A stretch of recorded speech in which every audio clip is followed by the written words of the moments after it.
లేదు, ఆయనకి సంబంధం లేదు ఈ పనులన్నీ. సినిమాకు సంబంధించిన యాక్టరే, ఆయనకి ట్రేడ్తో సంబంధం లేదు. అలాంటి వ్యక్తిని వైఎస్ జగన్ మహేష్ బాబు గారిని, ప్రభాస్ గారిని, ముగ్గురిని పిలిచి అందరూ ఆయన ముందు చేతులు కట్టుకోవాలంటే జగన్ ముందు. జగన్ దిగొచ్చాడా? డిస్టర్బ్ చేయగదా ఏ బాబు, పక్కరా పక్కరా పక్కరా.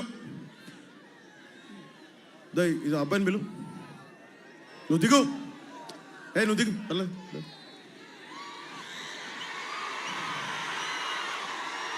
మీకు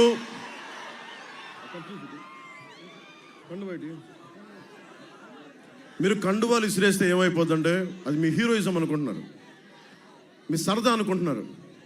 నేను మీ భవిష్యత్తు కోసం ఉన్నాను ఇక్కడ. దించేది ఇది విప్లవానికి సంకేతం అమ్మాయి. ఆ జెండాలు దించే చెప్తాను. జెండా దించు, అది కూడా దించే. చూశాను కదా, చెప్పాను కదా, దించేసే. అది కూడా దించే. ఇది విప్లవానికి సంకేతం. ఇది నేను అది కూడా జెండా దించే, అదే దించే, ఆ జెండా దించే చాలు. మీరు వినాలి మాట. గుండెలు కొట్టుకుంటే సరిపోదు, ఓటేయాలి. ఇది నాకు సరదా కాదు, మీ అందరి చేత నేను మీకోసం మాట్లాడుతున్నా. నేను దాదాపు 70 కోట్ల పైన ట్యాక్స్ కట్టాను, ఇన్కమ్ ట్యాక్స్ కానీ జిఎస్టీ కానీ. నా సత్తా అది. నేను ఇంత ఒక పనికి మాలిన సన్నాసులందరి చేత మాట అనిపించుకుంటున్నాను. నేను దేనికి నా కష్టాల్లో ఉన్న మనిషికి భుజం కాయడం నాకు నా ప్రవృత్తి. అది జగన్కి దోచేయడం ప్రవృత్తి ఎట్లాగో, చనమల శెట్టి సునీల్కి పార్టీలు మారటం ఎట్లాగో, నా కష్టంలో ఉన్న మనిషికి నిలబడటం అలా. నాకు మీరు డైవర్ట్ చేయకండి. మీరు ఈ కర్చీఫ్లో ఉత్సాహం ఉండాలి. మీరు బైకుల్లో వెళ్ళినా వెళ్ళినా మీరు ఎన్ని చేసినా నా ముందు చేయాల్సింది మీ ఉత్సాహాన్ని ఒక నిర్మాణాత్మక రూపంలో, నిర్మాణాత్మకంగా అది ఒక శక్తిగా అవ్వాలి. నేను మీలాగా కూర్చొని మీ వయసులో నేను అన్ని ఉత్సాహం చూపించా. ఒక కరాటే నేర్చుకున్నా, ఒక ½ టన్ను చేస్తూ గుండెల మీద కొట్టుకుని బద్దలు కొట్టించుకున్నా, నేర్చుకున్నా, సాధన చేశా. ఈ రోజున మీ వీరందరూ గుండెల్లో ఉన్నానంటే నేను చేసిన సాధన. నేను నిజంగా చెప్పాలంటే సరదా ఉండాలి, హుషారు ఉండాలి. కానీ అది ఎలా ఉండాలంటే మన భవిష్యత్తు బాగుండాలి. మీకోసం పవన్ కళ్యాణ్ అనే వ్యక్తి ఎందుకు వస్తాడు? మీ భవిష్యత్తు కోసం కాదా? అరే నేను 200 కోట్లు సంపాదించాను లాస్ట్ 5 సంవత్సరాల్లో. ఇంత సంపాదించి కూడా ఎందుకు తిట్లు తింటాను?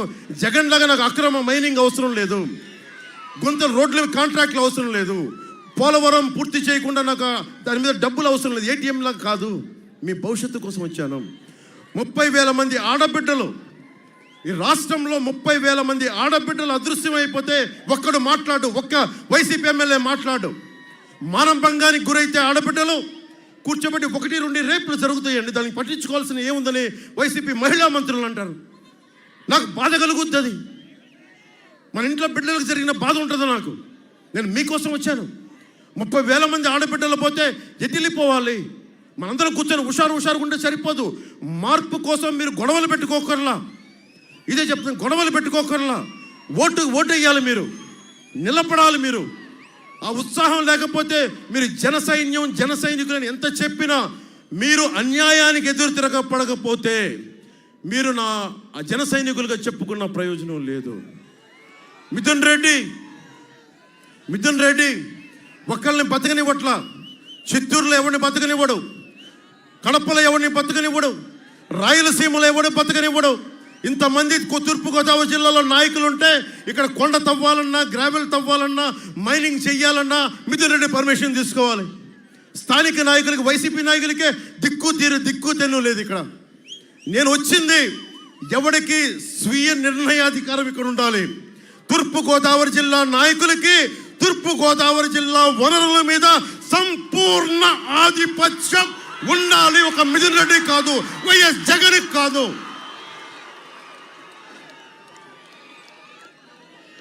లిక్కర్ స్కామ్ మీద 41,000 కోట్లు సంపాదించిన వ్యక్తి, దాదాపు 74% ఈ సంపద 2 కంపెనీలు పెట్టుకున్నాయి. స్పై అగ్రోలో మిథున్ రెడ్డి కంపెనీ, ఇంకొకటి అడాన్ డిస్టిలరీస్ అనే కంపెనీ. మీ ఆరోగ్యాలు పాడు చేస్తూ ఉంది. అలాగే జేపీ వెంచర్స్ అని చెప్పి మొత్తం ఇసుకను దోచేస్తూ ఉన్నారు. కేవలం ఒకవైపు మీకు ఉద్యోగాలు లేవు, ఉపాధి అవకాశాలు లేవు, ఫీజు రీఎంబర్స్మెంట్ లేవు, మనకి ఇవి ఉపాధి అవకాశాలు లేవు. కానీ ఒకవైపున జగన్ రంగులు మార్చడానికి, వైసీపీ భవనాల రంగులు మార్చుకోవడానికి 1000 కోట్లు, వైసీపీ రంగులు మార్చుకోవడానికి 1300 కోట్లు, రంగులు తీసేయడానికి 1000 కోట్లు, ఇలా అడ్డగోలుగా డబ్బుని దుర్వినియోగం చేస్తే మరి ఎక్కడ ఉంటుంది సంపద? మీకు ఉపాధి అవకాశాలు ఎక్కడి నుంచి వస్తాయి? రైతుకి గిట్టుబాటు ధర ఎక్కడి నుంచి వస్తారు? దీనికోసం మాట్లాడే వాళ్ళు ఎవరు? మనం మాట్లాడదాం. నాకు సరదా కాదు, నాకు నిజంగా చెప్తే నాకు సరదా కాదు. నేను మీకోసం నలిగిపోతా ఉన్నా. దశాబ్దం 2014 నుంచి 2024 వరకు 2 చోట్ల ఓడిపోయి ఉండి మీకోసం ఉన్నాను అంటే నాకు ఈ నేల మీద పిచ్చి, ఈ భారతదేశం మీద ప్రేమ, ఈ తెలుగు రాష్ట్రాల మీద నాకు ఏదో బాగుండాలనే కోరిక, మన ఆంధ్ర నేల కళకళలాడుతూ పచ్చగా ఉండాలని కోరిక, మన ఉభయ గోదావరి జిల్లాలు అన్నపూర్ణ ఇది. ఈ అన్నపూర్ణ చూసి అందరూ ఏడుస్తూ ఉన్నారు. ఆ అన్నపూర్ణ 10 మందికి అన్నం పెట్టి అన్నపూర్ణ, ఈ అన్నపూర్ణ బాగుండాలి, రైతు ఏడవకూడదు. కౌలు రైతులకి స్వయాన డబ్బులు ఇచ్చిన వాడిని. నేను కోరుకుందా ఏంటి? మీ భవిష్యత్తు బాగుండాలని. ఒక నదికి ఏముంటుంది అవసరం? ఒక నదికి ఏముంటుంది? మీ దాహం తీర్చాలనే కదా. ఒక చెట్టుకి ఏముంటుంది? అది మీకు నీడ కల్పించాలి, పండు ఇవ్వాలనే కదా. పవన్ కళ్యాణ్కి ఏముంటుంది? మీరు భవిష్యత్తు బాగుండాలనే కదా. ఏముంటుంది నాకు? అలాగే వైఎస్ జగన్ ఉన్నాడు. బీసీ కులాలని, అన్ని శెట్టి బలిజ సామాజిక వర్గం కానీ, యాదవ, గౌడ, రజక, అన్ని సామాజిక వర్గాలు కూడా మీరు కూడా ఆలోచించండి. నేను కులాలు దాటి ఆలోచించేవాడిని. నేను ఒక్క కులం కోసం రాజకీయ పార్టీ పెట్టిన వాడిని కాదు. నేను